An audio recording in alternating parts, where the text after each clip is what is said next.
Yeah, welcome everybody who is attending, which is Dick Pyle and John Riegert and Daniel Munt and Jennifer Nelson. And Jennifer, you want to introduce the two people to this? Yes, workshop? yes. So thank you guys for being here. I have on the call with us Nick and Ellen, who work for Becker Polycoff, which is a national consulting, attorney, and lobbyist firm. And coincidentally enough, they happen to both be my lobbyist in the city of Cape Coral.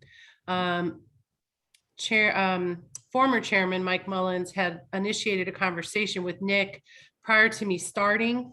And when they did their follow-up, Mike looped me in, and we discovered what a small world it really is. I can tell you from the city council perspective in Cape Coral, they've been excellent with us. Most of the things that we have requested, they've been able to push through budget-wise.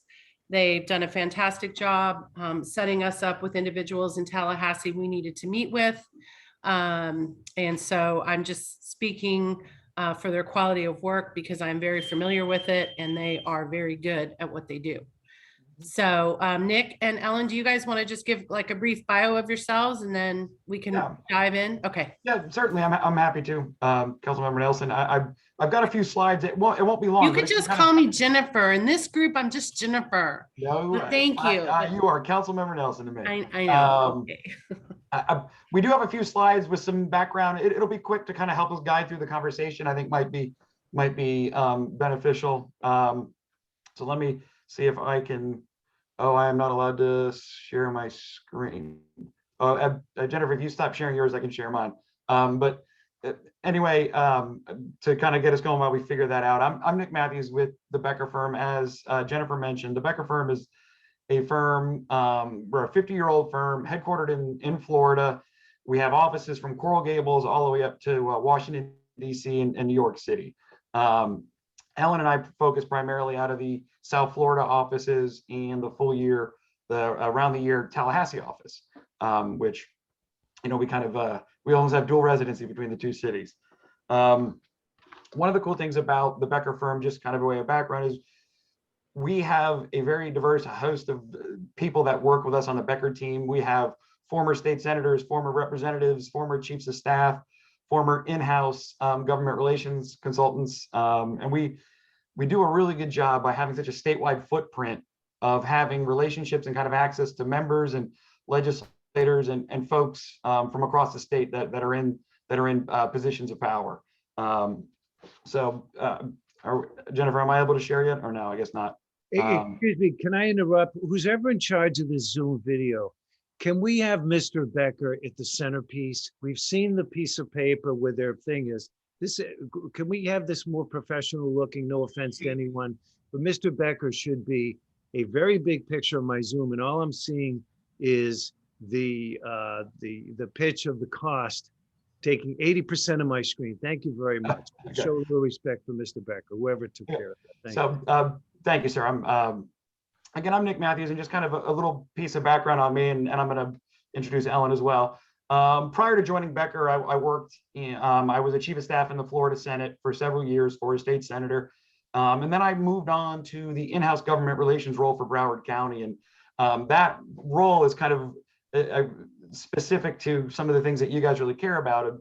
At my time at the county, I oversaw all of the coordination with our engineers to pursue state and federal permitting for the segment 2 of the Fort Lauderdale Beach permit. This is about a $60 million nourishment, several years of permitting and the politics and all that. And proud to say that that project was delivered on time, on budget, and it's still performing this day through some of the really severe weather events. And interestingly enough, at the same time, your current coastal engineer was the in-house coastal engineer at Broward County, Nicole Sharp, who is absolutely tremendous. And we worked on that project.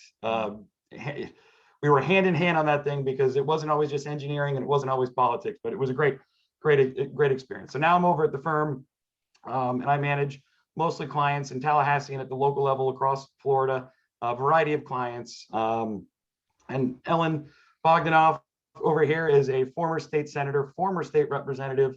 Ellen was in the majority party during her tenure in the legislature and was in leadership positions in all those. And she is a top-notch rated lawyer on top of that, and a pretty incredible person to work with. Jennifer, am I not able to get to this? Oh, I can do it. Okay. Is this? Oh, can we?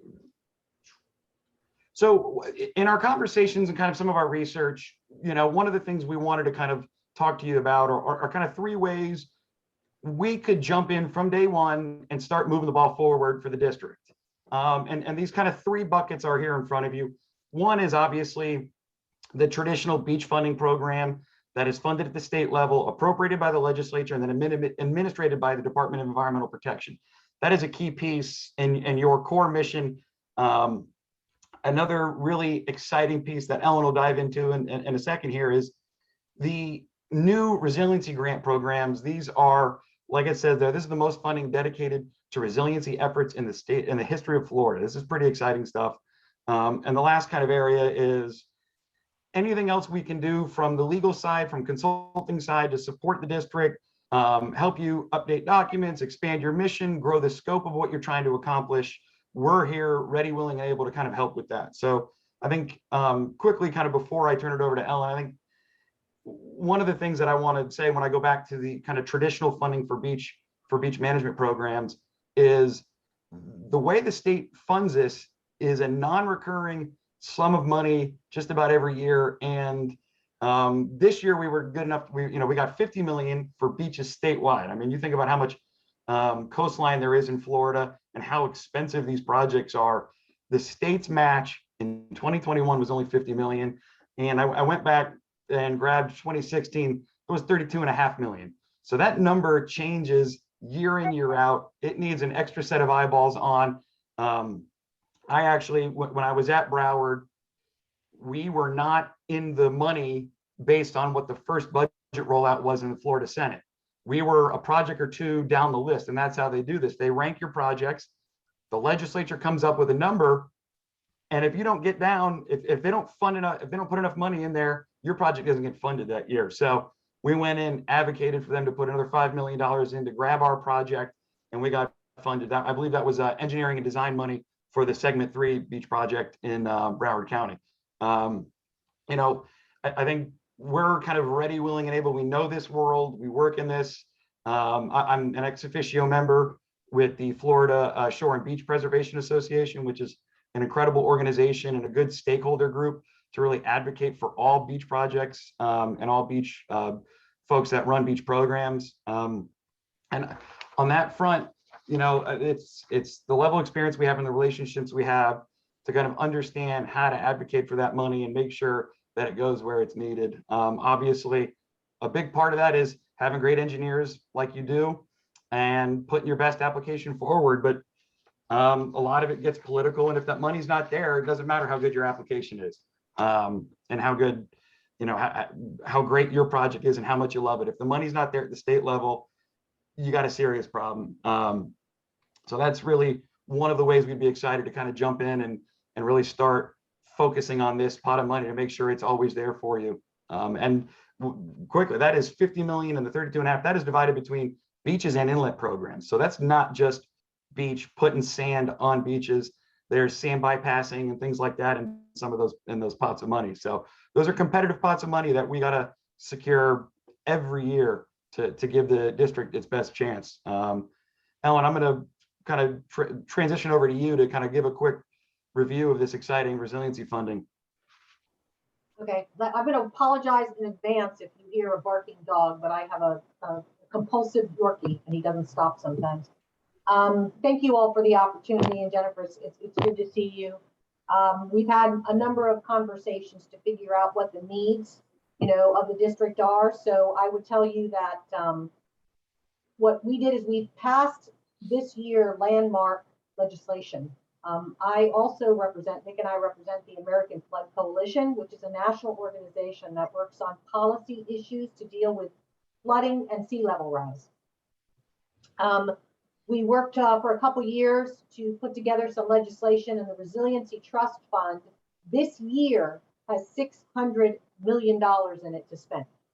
So one of the prerequisites is the vulnerability assessment that you all did for Captiva, which probably doesn't necessarily meet all of the criteria in statute. But what I talked to Jennifer about is they got to spend the money.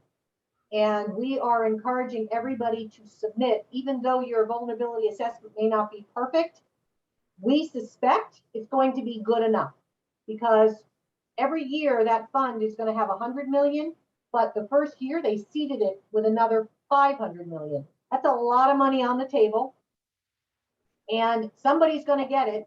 And I think you all need to be one of the first groups that do get it.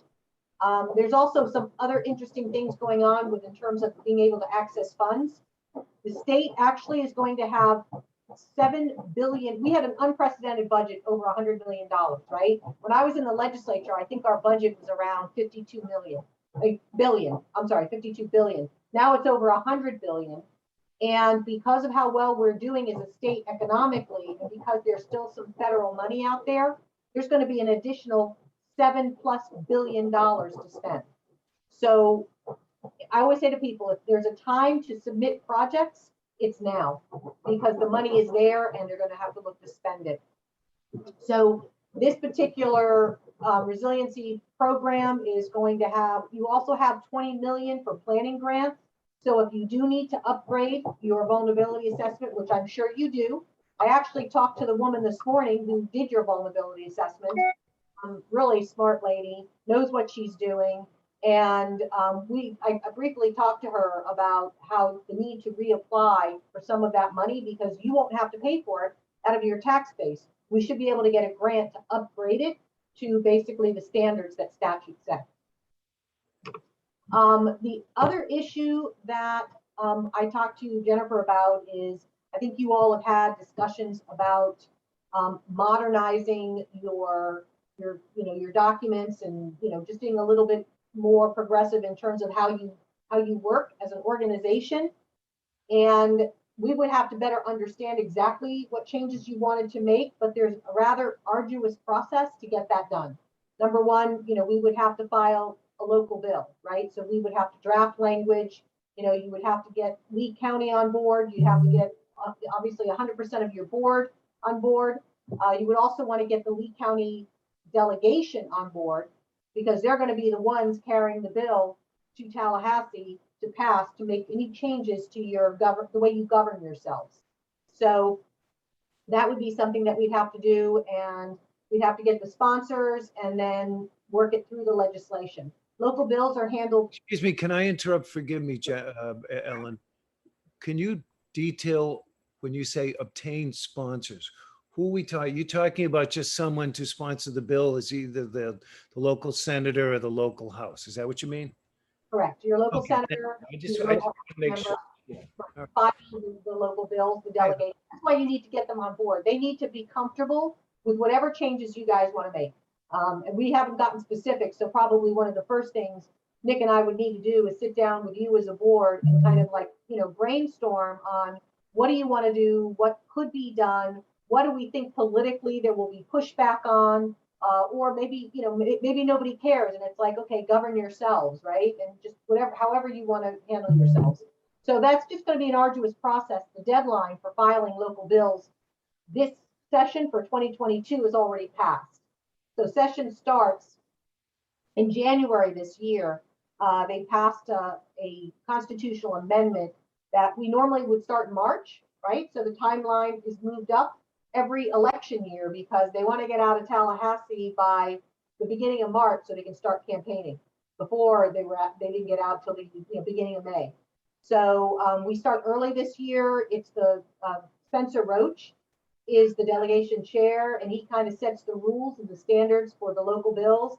And that passed probably a couple weeks ago, in terms of being able to do that. But quite frankly, you're going to need several months to work what you want to do through the process, get approval, get everybody to sign off, and that's something that will take time, several months.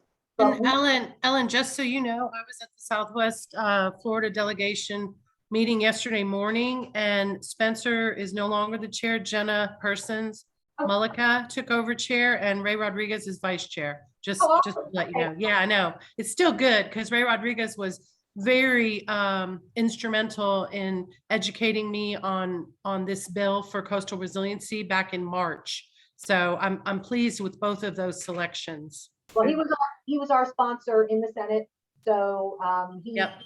you know, Ellen, he how do worked you, closely with the state director to make sure that we got it all right. Ellen, let me ask a lobbying question specifically in this situation. And just to give you background, for the past 20 years, I've been actively involved supporting certain state and House reps. And I won't even bore you how it happened or why it happened, but it's been substantive. I personally have easily raised mid six figures on my terrace for various people. But what I want to ask you is the following. Mhm.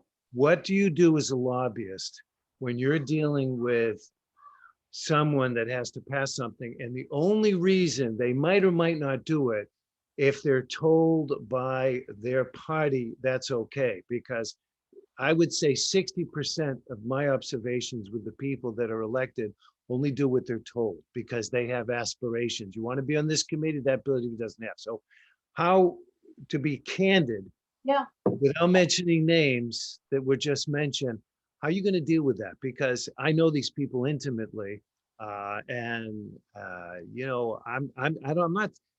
All it takes is one stupid move, and all the effort done is not going to happen because there are just certain people that just if their party tells them to stand up in the street and do something ridiculous, they'll do it because they're, you know, the intelligence level, or the, let's just say it's Yeah. about politics and not about I statesmanship. got it. Listen, Yeah, so I to lived it. be candid, Ellen, how are you going to deal with that? Well, first of Some all, names I just heard made me nervous. from a local bill perspective is very different than a general bill, right? So I've got several very heavy lifts, like even if you look at the, let me just give you the perspective on the resiliency legislation that we passed and how we did it, right? Right. So keep in mind, you know, I was a political consultant for many years prior to getting elected, going back to law school, et cetera. And it's all about messaging, and I don't have to tell you that. So when my client came down, and by the way, and I'm gonna use parties just so you understand, staunch Republican, okay, who's talking about flooding, sea level rise, and climate change, which is not part of the platform of the Republican Party. It's like, okay, how do we get them on board? I said, well, number one, we don't talk about climate change. We talk about flooding because everybody knows about flooding, right? So Right. you have to work the narrative. And then what we realize is, you know, Florida is a purple state, right? So Right. as a purple state, some of these, what I call crossover issues that I don't think should be partisan, become partisan. Like how COVID became partisan is beyond me, but it became partisan. So Right. what you have to do is it's the messaging, it's the strategic planning, and quite frankly, you got to know your audience. And I know folks like, you know, quite frankly, Ray Rodriguez is a very conservative man, right? He ran the flooding, sea level rise, climate change bill. Now, he didn't buy into 100% of it, but it was important to the Senate president to do it. So sometimes it works for you and sometimes it works against you. He's a great member to sponsor a bill because he will run into a wall if that's what he needs to do to pass them. Well, your tactics are perfect. It goes without saying. No, I agree. That's, you know, the messaging. How many votes do I get out of this? What I'm talking about is, for me, if I speak to, I look them straight in the eye, I said, I don't ask if you support it. Tell me right now, are you committed? Do you commit to this? And then when they do the Jamaican two-step, you know, so what are you going to do if Jennifer gives you a two-step? Here's the thing. You know, the biggest criticism I got as a member, the lobbyists would say to me, why do you tell them what you're thinking? Why do you commit so soon? It's like, yes, I'm with you. No, I'm not, because I don't want I'm a business person. I don't want people wasting their time. Right. You're asking for most members, you will never get. You will I never get it all the time. I got women. I just say, looking them straight in the eye. And, you know, well, of course, people like Mike Bennett, his word was his bond. But other people like Jeff Codcamp, he couldn't even say the committee word because he had to go ask permission. I mean, I'm Well, just being brutally candid about the state legislature. Well, I think, let me add a piece that I think part of the process and why you work with folks like us is it's not that we just know Rep Botana here locally. We know the chair of the committee where the bill goes to, the leadership structure above him. So it's also a kind of a full court press to make sure whatever we're doing is in that kind of group of stuff that is okay by leadership. You're right that, yeah, it literally, especially the House of Representatives, is very top-down driven and kind of they need to get the blessing to do certain things. A lot of the time, that's part of what we do is go help them work that so that they do get the blessing or the direction to do it. I mean, get that, and that's the way I would approach that. I just want to hear your tactics because keep in mind too, local bills don't have the same. If you don't get past your delegation, you're not getting. Absolutely correct. Leadership doesn't really engage in local bills if it's being blessed. Usually by now, if you told me you wanted to increase taxes, I would tell you you're wasting your time. It's DOA because you are in a very conservative part of the state. You can't use the T word. You're done, right? So you know, Nick and I know the personalities of the communities, the different members. You know, who we need to go to if we need to unstick something, you know, that kind of thing. We've built very strong relationships with the Southwest delegation, a good relationship with Pasadomo. She's going to be key in a lot of this stuff, right? So keep in mind that, you know, we know the players. It just really depends. I mean, look, Nick and I are straight shooters. If you guys give us what you want to do on a local basis and we don't think we can get it done, right. I tell you, we're not gonna waste your time. And quite frankly, I don't like being a headbanger. You know, it's like if I know something's gonna fail, you gotta come up with another plan. I like your transparency, and I just want to share with you, Jennifer and myself, there isn't anyone we don't know that we could pick up the phone and get a response in 24 hours. But I really like the idea of working with a firm such as you all that really does know what buttons to press and also realizes that some of these people are not the sharpest tools in the shed, to be quite candid. Yes, but Renee, where they can help people like you and I who lack filters sometimes is they can assist us with the correct, as Ellen stated, the correct spin on the verbiage. And that is something that you and I need to develop in our old age as a skill. And so working with these resident experts, these subject matter experts, will only enhance our district moving forward, especially when you and I talk about things like obtaining property in the future, you know, being able to extend our jurisdiction. And what does that look like? I mean, I know what I think it looks like, but I don't know how to get that done from a legislative point of view. I mean, that's why I think having these experts in our back pocket will only assist us in our growth. Well, I think Nick and Ellen realize at this point that the questions I'm asking is because I'm interested. And I want to drill them hard because this is like me hiring a CEO for one of my companies. I want to know if. And will you share with them, maybe you and Mr. Powell could share with them our past experience with the lobbyists that this district had, and why everyone seems to be a little bit gun shy and feel burned from that? Well, I can't because I'm new to the board. I was there 15 years ago, but from what I heard, they were pretty much impotent and were big on bills and little on results and generated next to nothing from what I heard. But I got to be candid. Everything Nick and Ellen are saying is what is you know, they're not afraid to answer the hard questions. The tactics are right to give them the verbiage because forgive me, half the House, you have to give them instructions how to do anything unless something has changed in the past 5 years. No, I think it's obviously back to a strategic approach. And, you know, you've got to do your blocking and tackling, right? You've got to have a good bill that makes sense and you've got to have good sponsors, but you have to work the process. You have to work the members. And very often we could be moving something that isn't a controversial issue. It's a personality issue. That's where Ellen and I come in. You know, Ellen served with the Senate president in the legislature. The incoming in 2 speakers of the House is literally a guy I went to college with. A fraternity brother of mine from college is going to be the the third most powerful person in the state of Florida. You know, it's a part of being in that environment to help know every lever of the process so that you're not just shut down. It helps, but at the end of the day, they're thinking of their votes and how can A be on both sides of the issue at the same time? Is La Rosa, is he still involved as far as being, he's gone? Okay, I mean, when I say gone, he's not So you actually have an excellent delegation in Southwest. They're relatively powerful because they're in the leadership position. The incoming speaker, I practiced law with him. When I was at another law firm, he and I practiced law together. So I have a really strong relationship with him. And I think it was in the Senate when Pasadomo came into the House, if I recall. So, you know, look, it's about trust. You know, you can pick up the phone and call these people. They know who you are. You know, you don't get paid for what you do, so they trust you, right? But you have to build that trust as a lobbyist in other ways. First of all, I would say it's the number one job of a lobbyist is to protect the members. And the reason I say that is if you throw a member under the bus, or if you tell them something that's not true, you're done.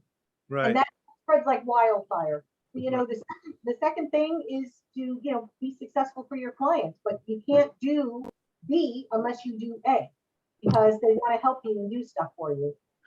But you have a very strong delegation, and quite frankly, if they sign off, I think whatever you want to do, you'll get done. It's just, you know, what do you want to do? And how far do you want to take it? And because how the local bills work now, which is very cool, is they're all on basically a consent agenda. And unless somebody wants to pull it off the shelf, the only time I had a non-controversial bill go through the legislature, there's a little rule that any senator can pull a local bill and kill it. So that's where you have to watch the personality. So one of my delegation members ticked somebody off, didn't vote the way they told him they were going to vote. So he went and pulled the local bill out. Yeah, like a revenge move. Petty, That's what he said. Sometimes it's personality, has nothing to do with the issue. right. Nothing to do with the issue. Well, I mean, all the ducks in a row. Jennifer is correct in saying you have a good relationship with Mr. Rodriguez. Yes. Jennifer, I've known since, you know, for 20 years, but, you know, I like Jennifer a lot and she's a nice person. I just, you know, as I said, I'm afraid she gets a phone call one day and everything is out in smoke. So, you know, it's just candid. So, I mean, do we have some kind of, what do you call it? Strategy if Jennifer gets a phone call and says, I don't like Captiva, so kill that. I mean, do we have, I'll be candid. I'm just being brutally transparent here. I'm talking. I'm gonna guess though, Renee, I'm gonna guess that they would hear about it before I would. I'm gonna guess. Yeah, but If there was an issue like what that. do we do about it is my question. Ellen, what can you do about it if Jenna Parsons gets from the Republican Party, I don't know, some BS thing that, no, we can't do a resiliency thing for Captiva for whatever reason. Well, I mean, look, at the end of the day, unless you guys, let me tell you where the current speaker is on a lot of this stuff. Okay. He is not a big fan of local taxing districts that are not held accountable. You guys are elected, right? Right. Yes. That's a little different. Now, if you wanted to go to appointed, I'll be honest with you, that might be a heavy lift, but if nobody cares and the local delegation doesn't care, then I don't think anybody cares. But if you guys haven't done anything that has offended the senses of the county or, you know, the delegation, Right. then I don't really think it's an issue. I mean, first of all, this is unprecedented times. You have a committed House and a committed Senate Right. on the issue of resiliency, sea level rise, and quite frankly, the speaker used the word climate change on the House floor. Right. It's an emerging issue that is taking off like wildfire. And you guys are part of the ground zero. I mean, if the city of Miami. Oh, no, absolutely. And Ellen, I'm just being the devil's advocate. I'm just thinking of the what ifs. And it has been my experience for 20 years that there are two kinds of people who are elected officials. One is the politician that deals with the moment at hand. And the second, which is very rare, It's called The Statesman, where they prepare the foundation for the future. And even though this is public, and I don't expect you to agree, but in my experience with over 100 elected officials, I can count on maybe a hand and a half of who are the real statesmen. Maybe, okay, maybe two hands and a foot.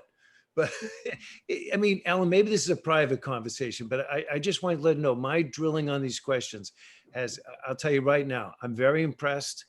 I would like to move forward with you. I'm just one person. And I've been the number one person saying this, what is a lobbyist going to do that we can't? What paperwork are they going to fill out? And, you know, so Jennifer will tell you, I've been the starchest advocate against at this particular juncture, and unless someone can dazzle me or has the right credentials. And everything I'm hearing from the two of you sounds really good to me, which Jennifer is probably shocked. So I just want to know where I'm coming from. We appreciate the confidence. I mean, you know, quite frankly, it's a partnership, right? So there's nothing more powerful than having your local people pick up the phone and tell you something's important to them. I will tell you that. I had some go-to people in my district, and I always use the example, one of the first votes I ever took in the Florida House was about bringing in doing something to the nurse anesthetists.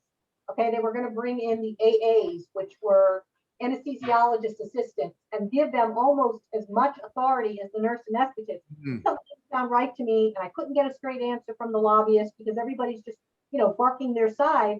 I picked up the phone and I called my tennis partner, who was a nurse anesthetist, and I said, "Give me the scoop," and she gave it to me, and I trusted her. So understand that a lot of the, you know, of the driving force, and we're here to guide you, right? We're here to do the heavy lifting, but we're also here to guide you. If I have to call you up and say, "Hey, Renee, Jennifer, you got to pick up the phone and you've got to call Senator Rodriguez and you've got to say, you know, X," that's what we're here to do, because there's nothing more powerful than hearing from your local hometown people what's important to them. Because they know we're paid lobbyists. We're hired guns. We're going to advocate for our clients, and we're good at what we do. But man, your voice is significant, and there has to be a willingness on your part to engage. And if there is, it's an awesome team. We're a team. You know, we're not here to just. Well, we are the poster child of engagement. We are a major source of fundraising revenue for a lot of politicians. We are sometimes the third phone call, you know, from a governor's side or a U.S. senator or a U.S. congressman. The final question I have is, what, you have an office in Tallahassee. Can you say, I mean, the people that are the decision makers in the Senate and in the House, what is the relationship like at this point? I mean, are these people like, I mean, how close are you? I mean. So I'm going to be with the Senate president on Monday for about 3 hours. Right. When the Senate president first thought about running, I was the first person he came to. He drove from Tripoli all the way down to Fort Lauderdale and sat in my office and picked my brain. Okay. So That's what I want to hear. Friend, but I have a good relationship. I think he respects me. So I think that's important, respect. I've got a great rapport with, you know, Kathleen Pasadomo, who's coming in after him. We don't know, you know, and that's part of the leadership. But keep in mind, the Senate operates, it's changing, it's shifting, but it operates a little different than the House. As Nick pointed out, the House is very top down. Right. You know, the chairman control a lot of what gets on the agenda, et cetera. And it also depends on how persistent your sponsors are. The Senate, I always say to them, it's, you know, you got smaller committees. Somebody goes to the bathroom, you could lose a vote, you know, because they have much smaller committee structure. They're only 40. So everybody has a significant amount of power and can move the ball, you know, as long as you don't have oppositional disorder. I mean, there certainly is reward and punishment in this process. Nick and I dealt with an issue, quite frankly, that was wrong on so many levels, but it became a personal issue between two senators, and our client was on the losing side of that because the member who represented our client lost power. And it was like, there are some things that you can't, like if something happens beyond, it's like, quite frankly, I always say to people, it's like every year we have some sort of event which sucks all of the oxygen out of the room. Sometimes it's worse than others. So, when Marjorie Stoneman Douglas hit, if your bill hadn't passed, you were done, because everything was geared towards that. If you have a hurricane, I've been through the hurricanes where everything is geared towards that. We're in a redistricting year. Right. That's going to take a lot of oxygen out of the room. So I always say to people, you got to start early. You got to be persistent. Right. Where are you with the House, the chairman of the House? What's the relationship there? Chris Sprouse. So my client's priority became the speaker's #1 priority. His chief of staff was my chief of staff when I was in the Florida House. Say no more. So Renee, this is Dick. Just listening to this discussion, I'm wondering if you guys aren't about 6 to 10 steps ahead of us as far as what we're looking for in the lobbying effort for the task of the Captiva Erosion Prevention District. And I'm thinking that what we're looking for to start with is a telephone number to call when we have something that directly affects us. I'm happy that resiliency is now the buzzword, and because that's what the district has been working on since probably 1960. And so now that it's a statewide situation, that's very, very helpful. But as far as what I am looking for from any kind of outside consultant, whether it be an engineer or a political person, is the ability to deal with surprises. Last time we did the renourishment, right at the last moment, the Army Corps of Engineers pulled their funding because they weren't comfortable with what our access points are on Captiva. Now, that's something where we want to be able to call somebody at the Corps of Engineers or who has contact with the Corps of Engineers to make sure we don't get that kind of surprise in the future. So I think from my standpoint, I don't care who you know in the legislature. As Renee said, we really have that pretty well covered. I mean, if you look at the people who are helpful to us in Lee County and in the state, we've got the attention of a lot of those people. But what we don't have is somebody who is monitoring what's going on with our various funding sources, whether it be grants or federal agencies or state agencies.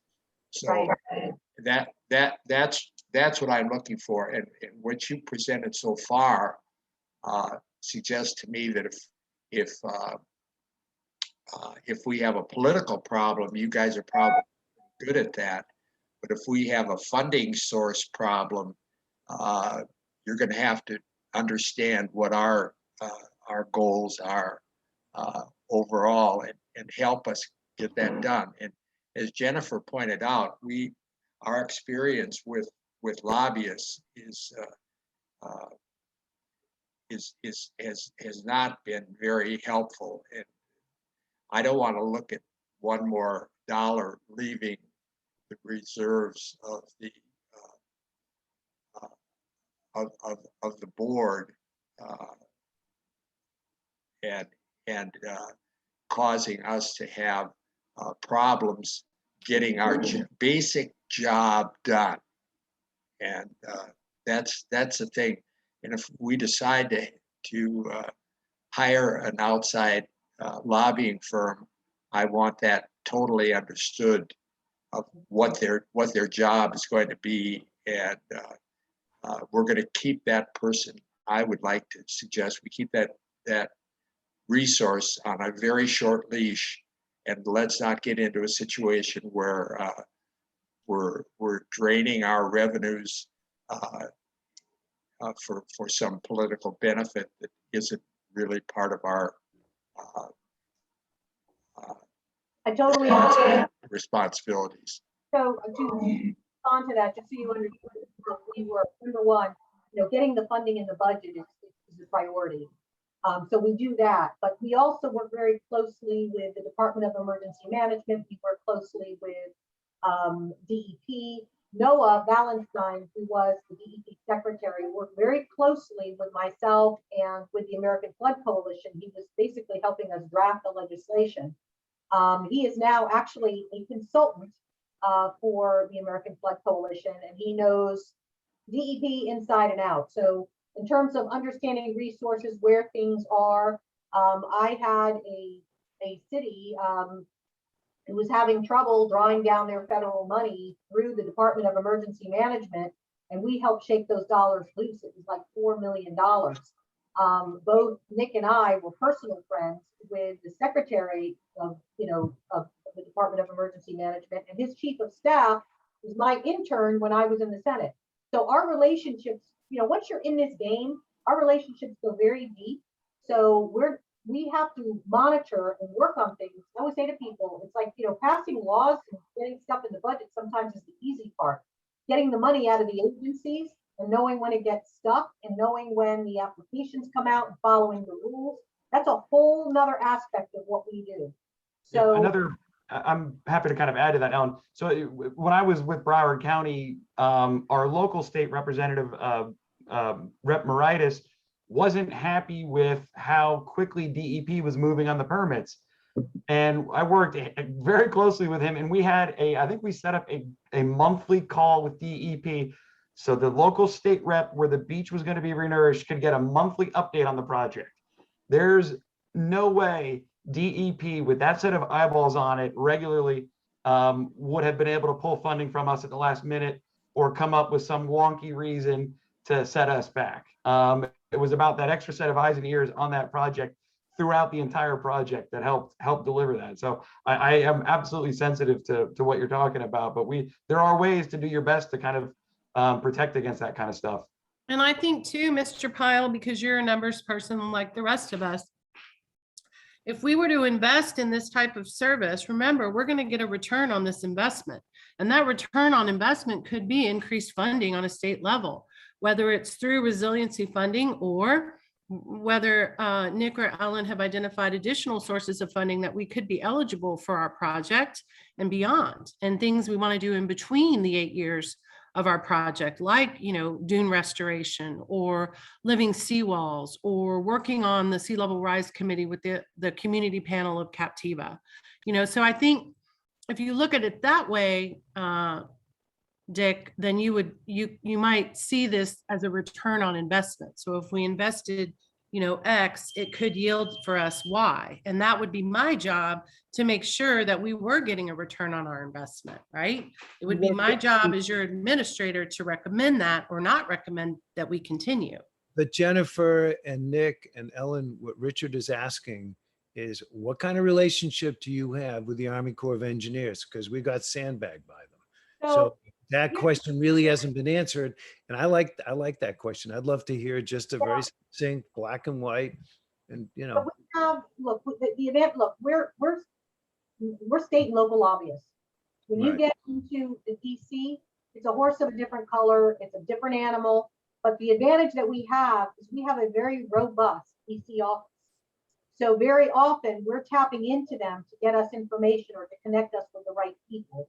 And the people at DEP and the counties work hand in hand with the Army Corps of Engineers. They have some very strict guidelines. I'm dealing with a huge issue in St. Johns County. And because the beach is eroding, there's no public access. They might end up losing all of their money because the feds have to work with certain criteria in order to give you that money. So whatever, it's kind of understanding what the criteria is to maintain whatever the Army Corps is doing. And we use our DC people as a resource the same way they use us as a state resource. Like they don't come down here and start messing in local stuff because it's not their world. But it's an advantage that we have as a law firm because we have a DC operation. A lot of law firms don't. A lot of lobbying firms don't. They're specific to local. They're specific to state. So we tap in, and they've been very, very helpful to us. Well, Dick, there you go. They gave a real honest answer. They say, we're not directly connected, but our office is. So, you know, if they were BSers, they'd say, oh yeah, we got the best contacts, you know, which other lobbyists would do that. So. And by the way, they're a nightmare to deal with. You know that. The Corps of Engineers are a nightmare. Actually, our first beach renourishment, or no, our second beach renourishment was, what do you say when it's consumed or manifested over 2 old fashions with our original first director, Allison Hagerup. And I forgot the general or colonel's name or something like that, but they were kind of drinking buddies. And basically it was the old fashioned, the drink and the toast. And he said, I'll get it done for you. Don't worry. There'll be $10 million waiting. And those were the old days, but Yeah. and yes, things have changed. There's no question. Did you just try to do a Southern accent? That was hilarious. No, it's pretty bad from a Boston. Yeah, it was pretty bad. Yeah, not to be rude, no disrespect, but I'm trying to remember his name though. Anyway. all right. So do you guys have anything else you want to add, Nick and Ellen, to these 2 commissioners out of 5 that are present? I just want to say thank you for your time. Yeah, so in terms of next steps, I'm going to meet with Chairman Bill separately and see if he would like, it's his job and my job to set the agenda for our meetings. So I'm going to see if he would be interested, since I'm going to have a full house for our September 13th meeting, if he would like to add this to the agenda for this meeting or wait to the October meeting. You know, as you said, time is of the essence because, you know, we need to start planning for 2023. And of course, this resiliency money is due, I believe the grant's due September 1st. Yeah. So I've had a really hard time, Ellen, navigating who to contact at the county. I keep getting the runaround in terms of who can sponsor our grant. Really? Okay. Yeah, really.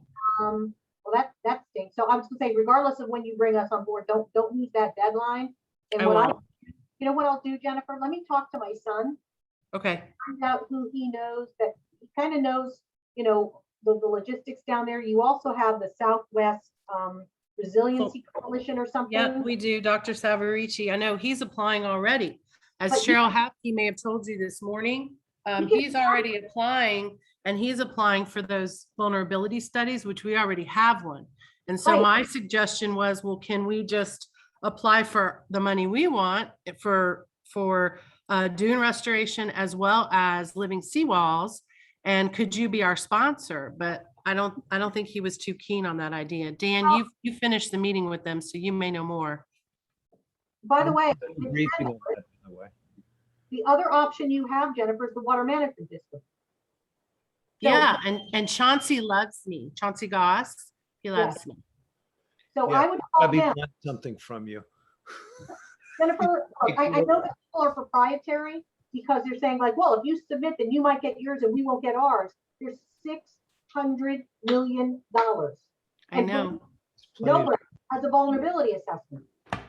right? State guidelines. So the fact that you even have one. We puts have you- one. I just need to know who to, because Savarici, and Dan, will you speak up because you finished that meeting when I wasn't on it because I had a conflicting meeting? Can you tell me what Savarici said about my idea of us applying and using them as a sponsor? Well, I mean, you got it pretty much on the head as he was basically thinking it out in phases and then trying to use the grant for the first year to do more vulnerability studies and everything else to be pushed back. Let me say something about that. You know, this is really wild. In my carriage house, I have he runs he's the leading scientist for the Department of Energy for carbon capture technology. And he is so furious with people who just want to do more studies because they're afraid to make decisions, afraid to move forward. They just want to make a few bucks and write a study. It's heartbreaking. And that's why, Jennifer, we need to have a coffee with this guy. Listen, I just want to say one more thing for Ellen and Nick. I have a department store, and we were looking at architects to do the interior design. And we went to one office, and they prepped a whole room to show, they probably spent a couple of $1,000 in wood and time and this and that to make a presentation to show what they would do for our space. And I said, these people are prepared. They are zoomed in exactly on where their services, they had a vision of how their services could help us. And that means they went the full distance to want to work with us. And as I said before, I'm usually skeptical, but I just want to acknowledge for your efforts, because you've done the same thing. So I am very happy, and will probably promote the prospects. But I just want to thank you for going out of your way to make it very CEPD specific, and in my opinion, have kind of a strong understanding of our needs from, that level. And also Commissioner Pyle is spot on.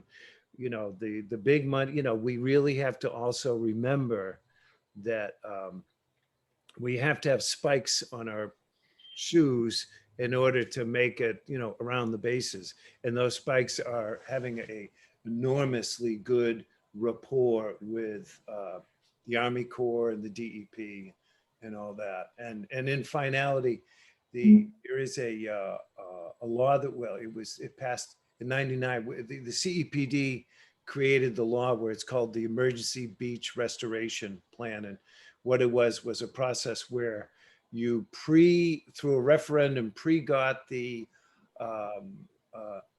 easements so that people could, in the event of a very bad storm, you could put the sand back on without getting stopped by some people. Oh, you can't put sand on my beach. And then the whole process is screwed up. So Captiva came up with the first emergency beach restoration maintenance plan in 1999. And Mike Soul, at the time, the director of the DEP, found it to be the most important part of beach protection legislation. These are his words. Beach protection legislation or law ever created, period. And I let him know, oh yeah, I was the author of that. No, but anyway, so I really do understand that if you have a good idea, they all line up for it, because it's success has many cousins, failure's but an orphan. I just wanted to mention, we do have an understanding more than we might come off as far as, this is my former life when I was involved with the CEPD. But I just wanted to personally acknowledge the preparation and the points that that you're getting across. And I want you to know that I'm very positive about this. And I was the antithesis 1 hour ago before I saw. And I like the fact that Nick puts on nice lighting for his Zoom highlights in the back. I caught that one pretty good. Oh, gosh. Well- Well, thank you guys. We're going to talk about Busted. next steps, and then I'll let you two know. Thank you. Thank you all. Thank you. Bye.